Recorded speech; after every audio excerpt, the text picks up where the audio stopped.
Discover the intersection of passion and profession as we deep dive with Daniel Paterno, a creative powerhouse who has masterfully blended the art of hair design with the precision of graphic design. With 35 years of experience, Daniel shares insight on crafting a fulfilling career and life by pursuing what you love with dedication and creativity. Hello, and welcome back to another inspiring episode of the Happiness on Tap podcast, your go to podcast for uplifting conversations that stir the heart and ignite the spirit. I'm your host, Leann Heron, a certified life and health coach and owner of Finding Resilience with Leann. And today we have a very special guest joining us, Daniel Paterno. Welcome to the podcast, Daniel. Hello, Leann. Thank you for having me. I'm really flattered and excited. I'm excited for this conversation. You have a lot to share. Daniel has carved out a remarkable 35-year career by overlapping his passions for hair and graphic design. As the owner of Daniel Paterno Hair at Kabeyo, is that correct? Yeah, Kabeyo sure. Beauty and PaternoGroup, Daniel brings a seasoned designed eye to everything he does. Whether he's styling hair or creating a powerful brand identity, his work exemplifies the perfect fusion of art and passion. So let's get started. Daniel, your career is a testament to following one's passion and turning it into something truly special. How did you first discover the love for both hair and graphic design? Yeah, originally, probably one of the first creative outlets, I worked at a flower shop all through grammar school and high school and college. And, obviously very creative. My last portion, my last half of working there, I actually just took care of the displays and the merchandising and all of that stuff, which is kind of another love of mine. But so I always loved graphic design. I mean, even in high school, I had some art classes. I remember my first one of the first art classes was called commercial art, and that really ignited the spark in me to combine imagery and typography, and kind of create a message that had a purpose. Fine art is sort of like you do it for yourself, but graphic design, you're solving a problem for yourself or for somebody else.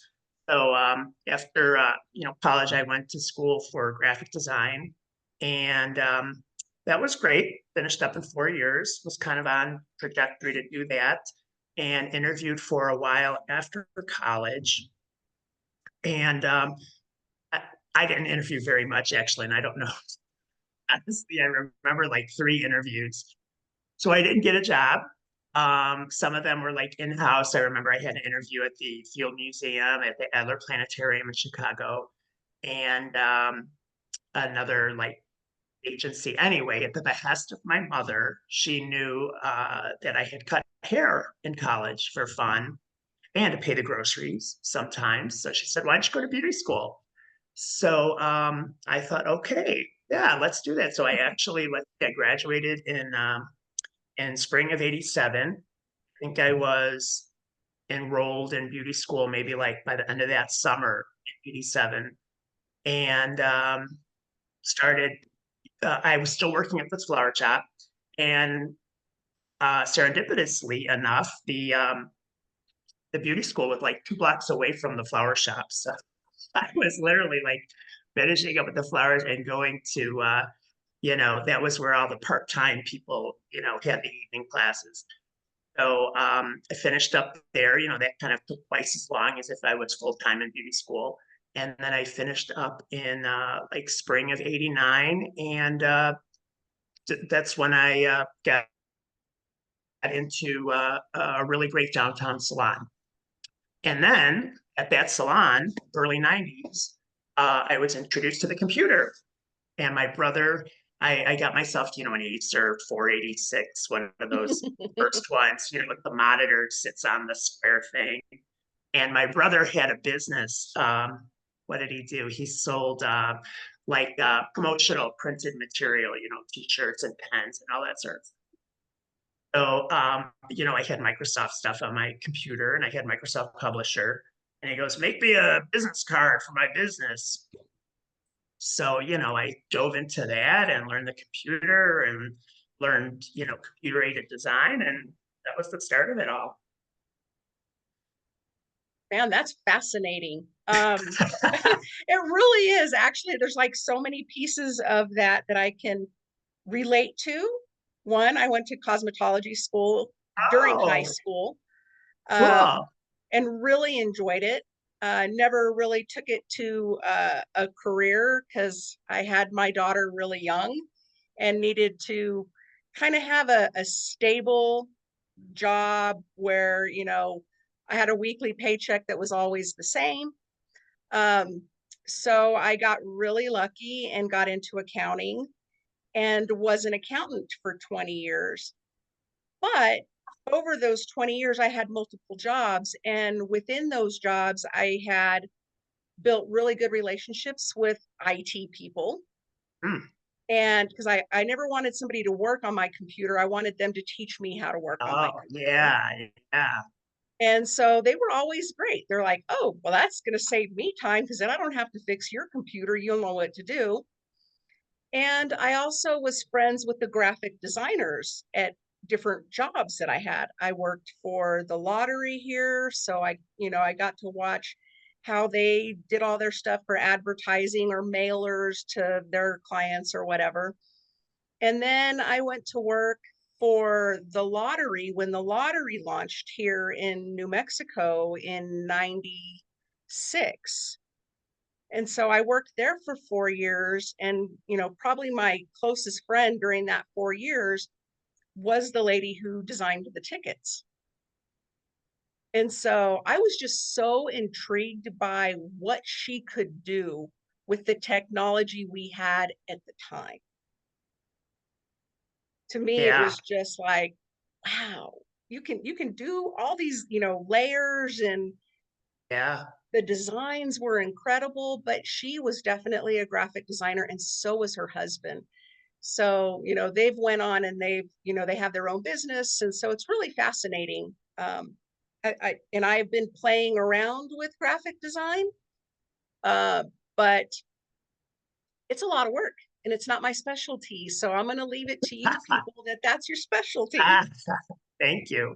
Well, the interesting switch was in college. I mean, I was using Linotype and press type and all of that stuff that was sort of the standard then. And we would have typeset on the phototypositor. Do you even know what that is or was? No. I mean, you would Mm-mm. literally you'd have your copy and then you would tell the computer, the column should be this wide. You should use this point size, you should do this leading. And because you knew the size, the space that you had to fill. So it was designing in the dark, kind of. And then this big computer, it's like the size of a refrigerator, would spit out this kind of really nice paper. It was really shiny and it would have all the type on there. And then you would cut it up, you would paste it up on your board. You would cut it into columns so that's what I learned in college. And then fast forward to 91 with the computer, I'm like, hey, I don't need press type. I don't need, and I actually had a designer at the time who had been working in the industry for a little while and he was on computers. And I was just picking his brain. I'm like, are you serious? Like you lay it out on the screen and then that's how it comes out. So it was amazing. I mean, it's a really exciting time for me. Yeah. And it was really, getting the opportunity to use the computer while the technology was advancing was something I got to do. Again, like I said, I kind of lucked into these different jobs, and I was an accountant at the Chamber of Commerce when Windows launched. Oh yeah. And so they were like, oh, well, you're hungry and you want to learn everything. So here you go. We want you to learn it. We want you to install it on all the computers, train the staff, And then they sent me to Santa Fe to train a board of 40 Oh, because none of wow. them had, gotten to where they had Windows on their computers. So all of a sudden I'm training on this piece of software that I literally had only been working on for maybe a couple of weeks, and using overhead projectors, trying to figure out how to make, what I needed for that. And Oh, just wow. the amazing things that technology has went through to get us Yeah. here, having this conversation over video. Yeah. When I started, I was on a PC because that's all I knew, and that's what my brother had, and that's what my brother knew how to operate. So, I sort of grew up with graphic design on the PC. Actually, it wasn't until like maybe a few years later I learned about the platform wars between Mac and PC. And, there were so many years people were like, well, you can't design on a PC. And I'm like, yes, you can. Design is design, it's just a tool. So I mean nowadays it doesn't even matter. Of course, I have Mac envy, they're always so gorgeous and beautifully designed and all that stuff. But yeah, I'll take a PC. I kind of like the freedom of, hardware choices and all that sort of stuff. Yeah, absolutely. So let's kind of go into your salon business as well. Sure. How do you balance your work between the salon and your branding agency? And how do you kind of find the synergy between them? Well, I mean, it's literally cut up half and half in my week. I'm at the salon Tuesday, Thursday, Saturday, and the rest of the time I'm home, in my home office. So, right there, I'm separated, and it helps me just physically too because I'm finding, I don't know if it's getting older or what, but if I have a few salon days in a row, it really kind of drains me. So, I love my salon days. I love visiting. I love the three dimension of hair design. But then I kind of like coming home and, sitting behind my keyboard and, kind of researching for a project or kind of assembling assets for a project. Um, yeah, it really, and I don't know if it's sitting down that sort of restores me when I'm in my office, but it definitely kind of resets me for another salon day. So creatively, I don't know, they don't really overlap too much. Probably the only thing that overlaps is, obviously I would do all my marketing for my salon. So that's kind of like a little passion project. I get to try out, maybe like I found a new typeface that I love, or some new graphics that I really want to play with. Um, so that gives me, and I'm always tinkering with other marketing stuff too. Different videos or different graphics, different like social media kind of, the uh, like the apps that will post for you. And you remember like Hootsuite and all that sort of stuff.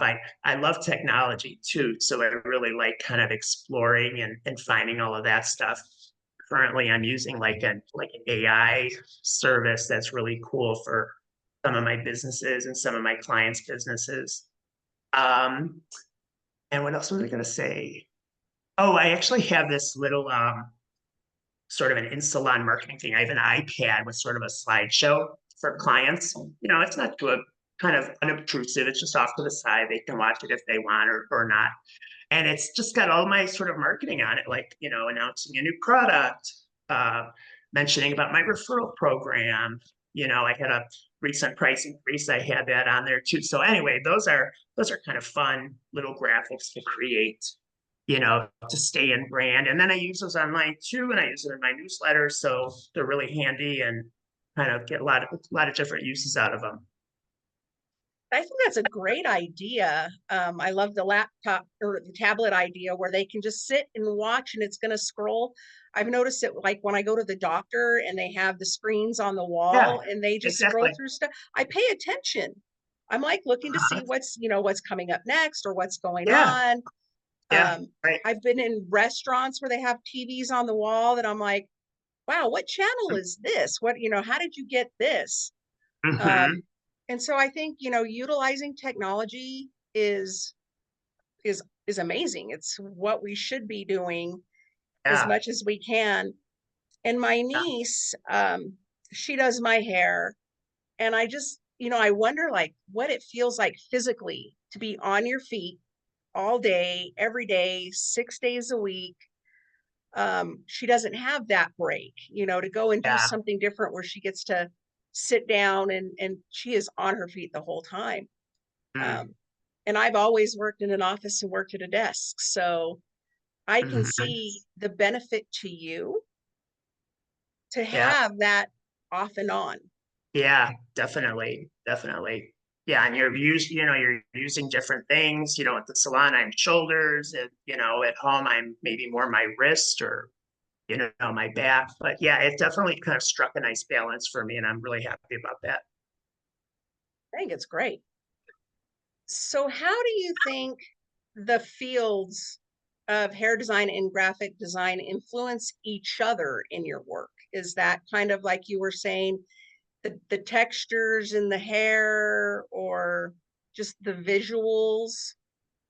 Yeah, I would say, I mean, probably not much overlap there. I think I'm probably looking online for more sort of hair inspiration, actually in both fields. I have two Instagram accounts and I'll switch between the two. I'm like, what do I feel like looking at today? Hairstyles or fonts and typefaces and other kind of graphic design stuff. So yeah, I don't know if they influence each other that much. I really have never felt that one influenced. I mean, I don't do haircuts that are like overly graphic. My stuff, I think my salon work is really flattering, taking into account face shape and skin tone and eye color and all of that stuff, to create sort of a harmony. And then graphic design, I want to create something that's compelling and eye-catching and kind of tells the message right away. So yes, they do not influence each other very much. The way I could think about it, like since you explained it that way, would be like how colors work together. So, like you Oh, said, if you're, well, if you're putting a person's face on their marketing content, whether it's a flyer or a business card or whatever, their hair color, the color of the clothes that they're wearing, and how you blend those things together with the branding of the company, um, just how things are presented. I can see a little bit of overlap. okay, here's what I would call it. I've always thought that design is design, and design includes color harmony, balance, asymmetry, all of the general sort of design things that you would rely on. So that all exists up here. And then I guess maybe the overlap is, I mean, both industries really pull from that all the time. Color harmonies will always pull from that at the salon. What skin tone, eye color, are you cool, are you warm? And then design wise, definitely too. I'm relying on all that plus sort of spatial thing, symmetry, asymmetry, uh, all the sort of layout ideas. So maybe they don't overlap this way, but they definitely overlap with sort of an overarching design teachings that I rely on for both business.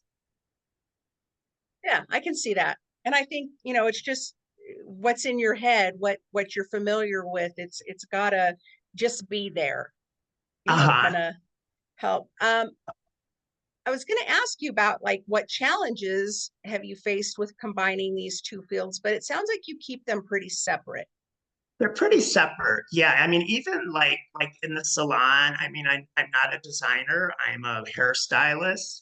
If I have a client, maybe I feel some sort of connection with, and they tell me about their new business or something, like that they're working on. I may say, well, when I'm not here, actually, I do say that all the time. People are like, why aren't you here all the time? I say, well, I have a graphic design business when I'm not here, and I do that for 3 days a week. But I never, you know, talk about it in the salon, and then vice versa too. You know, my design clients do not know that I'm a hairstylist. Okay. Well, I want to actually dig into Because I like think your, it's, go ahead. oh, I was just gonna say, I feel like it's too confusing, you know, having different clients all this time, and you might have felt this too with your variety of interests. I don't know, I feel like sometimes people can't they can't process it, you know, like just give me one thing that you do. So you know, I'm aware of that, and I've stuck to it all this time. So yeah, I don't tell people why it's my cats. I get it. I get it. I want to dig into your graphic design stuff. I poked around your website. I watched some of your really cool videos. I love Oh, thank you. the animated chalk drawings. I Oh, thought that cool. was absolutely fascinating. So, talk about like what all you do from, branding and all of that stuff because, as an entrepreneur, there is so much that goes into branding your company. And if you don't have that knowledge or you don't have that software or, whatever, the benefit of hiring somebody to do it for you, that's their Yeah. specialty. Yeah, absolutely. I was just talking to somebody at A Million Cups about that today. The guy with the office cleaning company. I don't know if you remember him. Yeah, yep, I sure do. We were talking about branding, and you know, he was telling me that he spent 6 hours on this PowerPoint presentation. I'm like, well, you know, you got to figure out how much is your time worth. You know, if I'm doing something that's sort of outside my realm, you know, I'll give it 30 minutes. If it's not happening, then I'll call the professionals.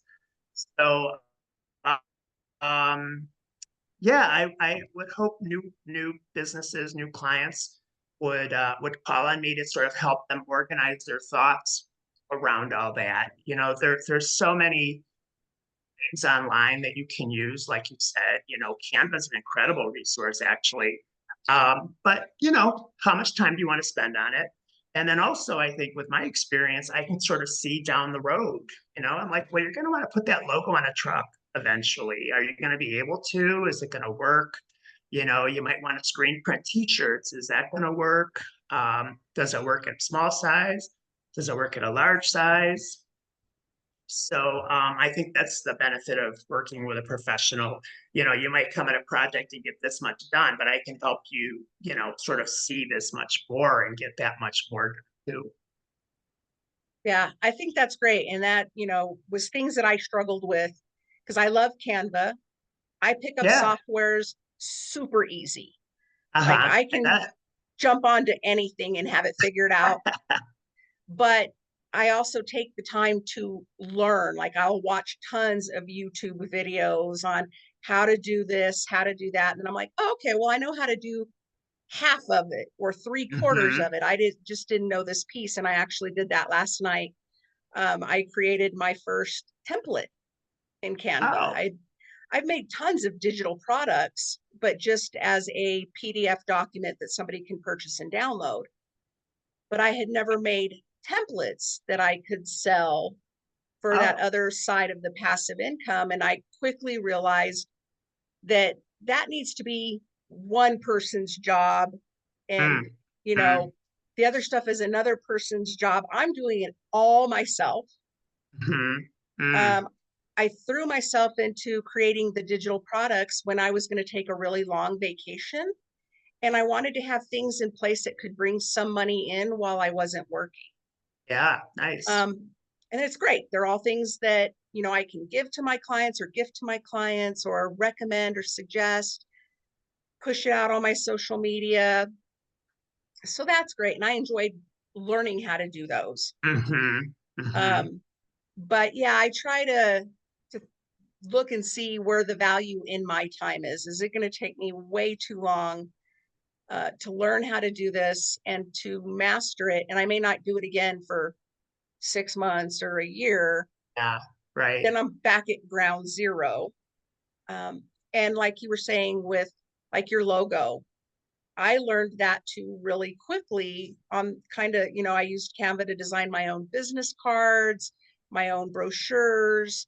I've used it for everything. I love Canva. It's Mm. awesome. Um, It is. I've had clients hire me to go into their Canva account and create some stuff. So, of course, I want to be a Canva power user. So I, like you, educated myself on a lot of stuff. I mean, even just keyboard shortcuts, I know in Canva, I figured out their layering system and where that is. So, yeah, sometimes you have to meet clients where they're at, and I'm open to it. Um, I recently had a situation with a client, a new client, and I think, regrettably, we both were not maybe upfront about the whole process. And we started on a sales flyer, which was for, kind of a sales funnel download thing. And uh, I think he was thinking, I'm not sure what he thought I was going to give him, but, as a designer, I'm using all my, professional stuff. And I was just going to give him kind of a print ready PDF or something digital that somebody could download.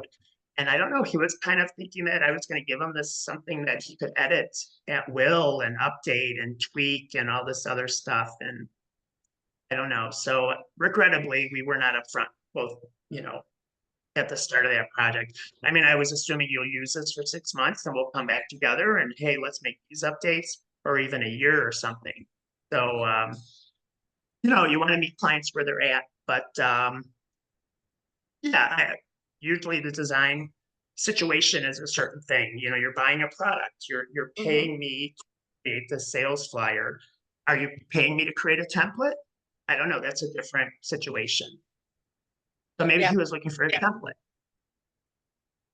Yeah, I think communication and the language around what you do and, all of that is so important. Because I actually had to like I use YouTube more than I use Google for learning Mm, how to do things. And it's like, how do I make a template in Canva? mm, And it was just because I was watching a YouTube video and this lady was talking about templates. And I was like, well, what's the difference between a template and a digital product? Well, the difference mm. is a template is something that's editable by the Oh, user. oh, And I was I like, see. oh, that's fascinating. So then it was like, then I threw myself into it. So of course I was up till way too late last night, going down the rabbit hole. Um, Uh-huh. but I was like, huh, cool. I learned something new. I learned all the steps except for like the Etsy piece. Uh-huh. Um, I Uh, haven't, so you downloaded an editable PDF from Canva? mhm, Oh, okay. it's fascinating. I was like, Uh-huh. huh. So like I created a business thank you card, like postcard size. And then you turn it into a link and then you give it to them on like a PDF flyer and they can click on that link. And as long as they have Canva, it'll Uh-huh. launch in their Canva and then they can edit Oh, it. oh, They oh, oh. can, so Yeah. that's the template. So they're editing it in Canva. They're editing a Canva file. Mhm, in Oh, okay. Canva. But Sure, they're not creating it. They're not designing it. You're saving them that step, sure. but Yeah, yeah, providing them something that they can tweak or yeah, put in their own information or yeah. whatever. Nice. Um, and Great so idea. I see the benefit of knowing how to do that. I don't think it really works in what I do Mm, because first and foremost, I'm a health and life coach. And so I don't really have the need to provide somebody a template over just a digital product where they could like a journal yeah, or a right, planner. Um, right. but I'm all game for learning new things. Yeah, yeah. Too. Me too. So what I other, I have, mean, like I said, I was really fascinated with your cute little chalk drawing thing. yeah, that was sort of an online program I stumbled across. God, maybe like almost 10 years ago, maybe about 8 years ago. And I'll tell you, Leann, I am a sucker for like a lifetime purchase of anything. Mhm. I'm so tired of the subscriptions. So I probably bought it, or bought the rights to use it because it was sort of a lifetime, license kind of thing. One time, Mhm. so I got that, and then you might have noticed my sort of main video with my little PG guy, with the orange shirt. That's this other software I came across, sort of an online video program that's just super cool. It is so cool, and it's got all those kind of Pixar looking characters, and you specify movements, and now they've actually added sort of this lip syncing thing. Oh, I think that one's lip syncing though. Yeah, yeah, yeah. This, um, I love technology, and so kind of adopted that, and it's a really great program. And they've gotten some money out of me just for the like one-time asset library. Instead Mhm. of like purchasing anything you would need. Oh, of course, I need the whole thing all the time. But Yeah, that's a great program. And actually, I just got you. Yes, can you feel it? Well, you seem like a technology person too. I'm sure you can appreciate that. But I actually have sort of this voice cloner too that I just got. I haven't even played around with it, but I'm dying to. I don't know what I'm gonna use it for. To clone my awful voice, but I don't know. Everything's fun to learn. Getting started it at is. 1 million cups, and then it was like I went one day because Barbara invited me, and before the end of that time, I was already invited to present, and I wasn't ready for that. But that's kind of how things roll for me. Is somebody Mm, puts me in a situation where I'm forced to act, and I love mhm. it because it gets me out of my comfort zone. It makes me do something I've maybe never done before or haven't done in 20 years. Like I just had my podcasting 101 class. I hadn't taught really since I taught how to use Windows Mm. in Oh wow. 96, 97, 98, whatever Uh-huh. that was. I hadn't taught any other classes. So it was like, oh, I've got to teach again. Like, where do I start?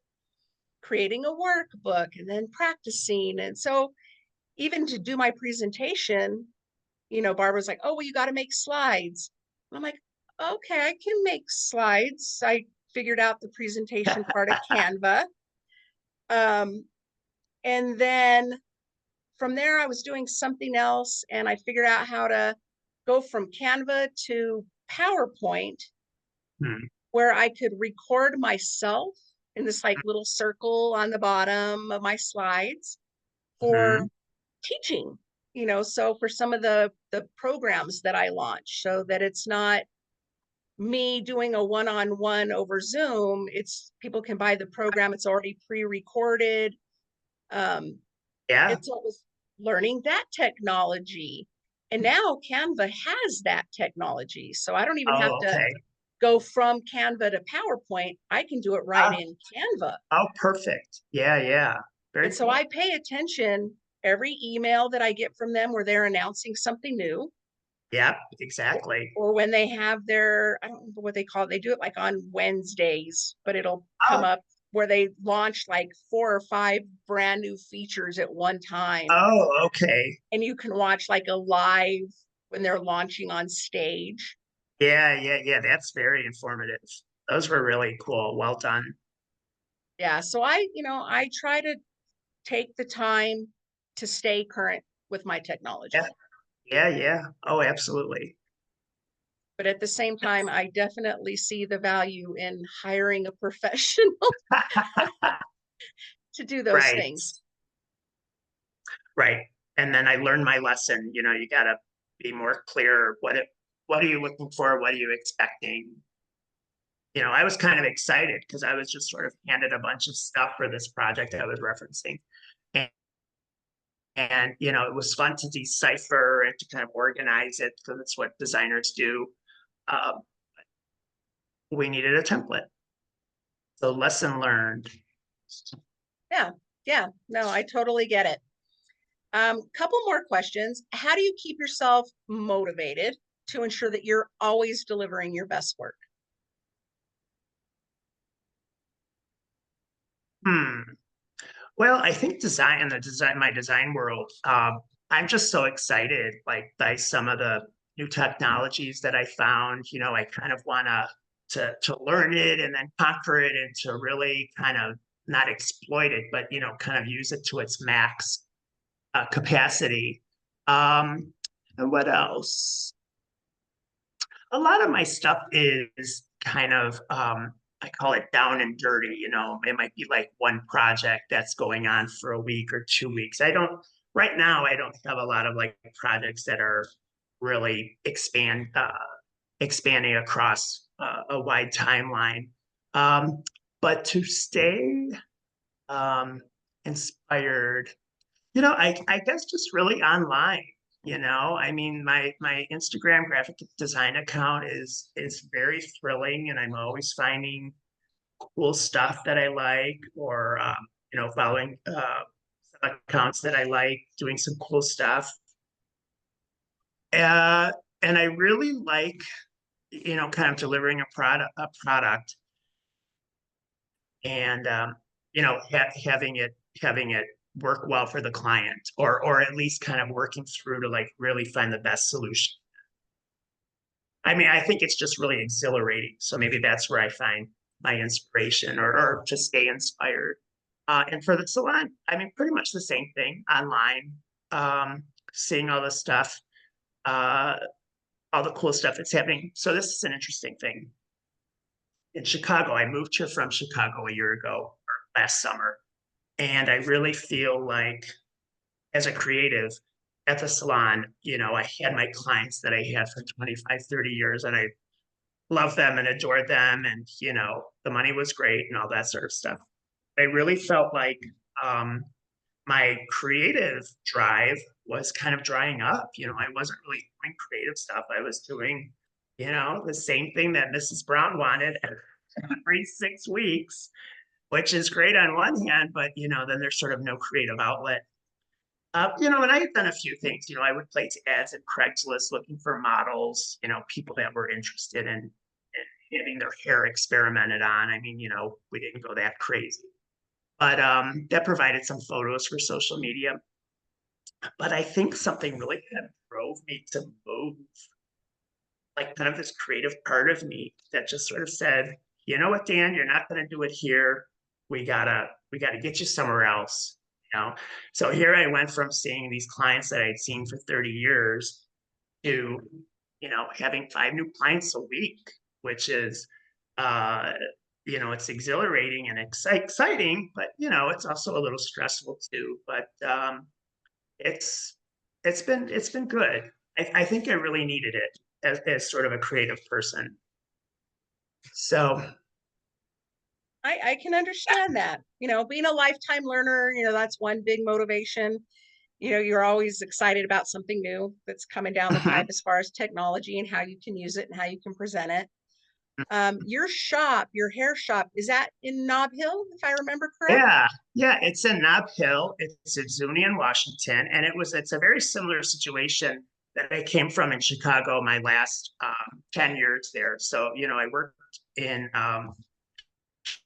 Chicago, kind of downtown Chicago, Gold Coast, all that fancy schmancy area. And I worked in two big salons that were down there. I manned their education program in both salons. And then both of them too, I was sort of like their kind of advertising marketing person, which was really convenient for them. And, it was great for me to have that. Um, so the salon here is, so I'm calling my business Daniel Paterno Hair at Kabeyo Beauty, Kabeyo. And that was an existing salon in this sort of strip mall, but it's a little different in that we all have our own unique and individual salon suite. So we all have our little individual rooms. There's like 4 or 6 areas. There's an esthetician has her own room. I have my own room. Two other stylists have their own rooms. So it's cool because it kind of branded. This was an interesting branding project, actually, because here's Kabeyo Beauty. They didn't have a website. They didn't have a logo. They didn't really have sort of an online, any sort of client facing marketing. Um, So coming from Chicago, that was very important to me. I was downtown. You do everything you can possibly do to stand out. I mean, downtown, you can get a hairstylist anywhere practically. So when I started here, luckily enough, one of the stylists was a friend of mine from college, and I became friends with the owner. And I said, "Hey, let me do this for you guys. I'm going to set up a website for us. I'm going to do a logo, get a client-facing branding in place for you guys, so that it's not confusing for my new clients. I didn't want it to be confusing, and I know." I've heard so many stories, people trying to find stylists and they don't have any online presence or any of that stuff. I wanted to make that super easy for my salon clients. So, the owner of Kabeyo was super open, and I got all that stuff set up, and then eventually, I realized that, I mean, I'm not really part of the salon either as anybody else, really. I mean, it's just sort of this patient. There's really not kind of a salon culture like you would go and find a big salon where everybody's all working together. That's kind of a different situation. So that's when I kind of made this little sub brand of Daniel Paterno hair at Kabeyo Beauty, kind of differentiate myself a little bit, but still capitalize on all the branding that we had. So that's where the salon is. It's almost like in New York. I know, there's big salons, but then there's like fancy. Not that I'm a fancy hairstylist, but there's fancy hairstylists in New York that will just work some, and it's really about them and their business. It's not about the salon. Like Garen at the Plaza or something. You know, so I kind of relied on that pretty much because it is my own business. I'm paying my own taxes and all of that sort of stuff. So that's the salon. Awesome. Again, fascinating. I think you have information that can really benefit both those fields, knowing what Oh, sure. you've done. Like I watched my niece who does my hair go from one salon to another. The one she's at now, they just made it to where they're all individual rooms. So now she has Oh, her own room, and I okay. love it because it's her. Yeah, It has a door that I can shut when I'm yeah, sitting in hair color for 30 minutes and not have to listen to all the other conversations. Um, it's kind of yeah. our private place. I always tell her she's my hair therapist, Uh-huh. um, because I Therapist. can I can talk to her for 2.5, 3.5 hours, Uh-huh. and share Nice. things with her that aren't just family, but they're outside of the family about my business or whatever.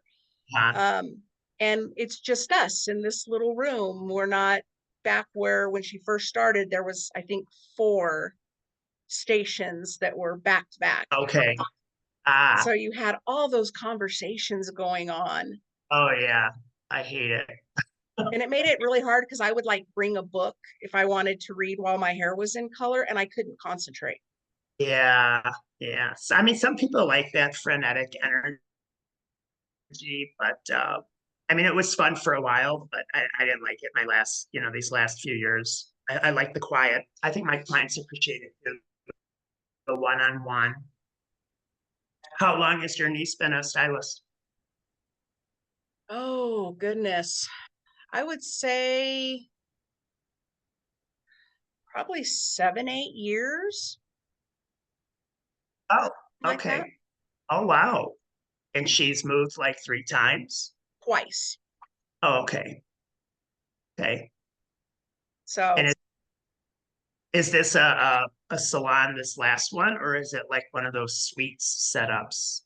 it's a salon. I'm trying to think of the name of it because I just go with her because she has her own business cards, which are Yeah, Hair right. by Hope. Ah, Um, but it's at Paseo in Wyoming in a okay. in a strip mall.